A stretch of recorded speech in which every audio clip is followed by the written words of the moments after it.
പൊന്നു ബിഗ് ബോസിനകത്ത് നമ്മുടെ Lakshmi lesbian couples ആയ ആദില നൂറേനെ വിമർശിച്ചുകൊണ്ട് ഭയങ്കര പ്രോബ്ലംസ് ഒക്കെ സൃഷ്ടിച്ചിട്ടുണ്ട്. ലക്ഷ്മിയുടെ പ്രശ്നം എന്ന് പറഞ്ഞാൽ LGBT കമ്മ്യൂണിറ്റിയിൽപ്പെട്ട ആദില നൂറ ലെസ്ബിയൻ കപ്പിളാണ്.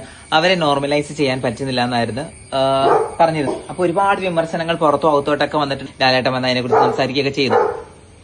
പക്ഷേ 2018 ഡിസംബറിൽ ലക്ഷ്മിയുടെ FB പേജിൽ ഒരു പോസ്റ്റ് ചെയ്തിട്ടുണ്ടായിരുന്നു. അതിനകത്തൊരു ലെസ്ബിയൻ കപ്പിളിന്റെ ഒരു സ്റ്റോറി വന്നിട്ടുണ്ടായിരുന്നു. അത് ലക്ഷ്മി പോസ്റ്റ് ചെയ്തിട്ട് അവർക്ക് ഇഷ്ടമുള്ളതുപോലെ ജീവിക്കട്ടെ, അവർ ഈ സമൂഹത്തിൽ ജീവിക്കേണ്ട വ്യക്തികളാണെന്നൊക്കെ പറഞ്ഞ് പോസ്റ്റ് ചെയ്തിട്ടുണ്ടായിരുന്നു. ബിഗ് ബോസിൽ വന്നിട്ട് പെട്ടെന്ന് ഈ നിലപാട് മാറ്റാനുള്ള കാരണം പൊന്നു മനസ്സിലായോ? ആലോചിച്ച് നോക്കിക്കേ, നിങ്ങൾക്ക് മനസ്സിലായോ? ലക്ഷ്മി ബിഗ് ബോസിൽ പോകുന്നതിന് മുമ്പും ലക്ഷ്മി ബിഗ് ബോസിൽ വന്നതിന് ശേഷം പട്ടാഭിഷേകം നടത്തിയിട്ടാണ് വന്നതും അവിടെ നിന്നതും. മനസ്സിലായോ? പട്ടാഭിഷേകം എന്നിട്ട് പട്ടാഭിഷേകം പട്ടാഭിഷേകം അഭിഷേകം അഭിഷേകം അഭിഷേക് അഭിഷേക് ഇതിനകത്തൊരു ദിവസം പട്ടാഭിഷേകം നടത്തിയിട്ടുണ്ടായിരുന്നു. അഭിഷേക് അതായിരിക്കും നിലപാട് മാറ്റിയത്. ഓതിക്കൊടുത്തിട്ടേ ചെവിയില്.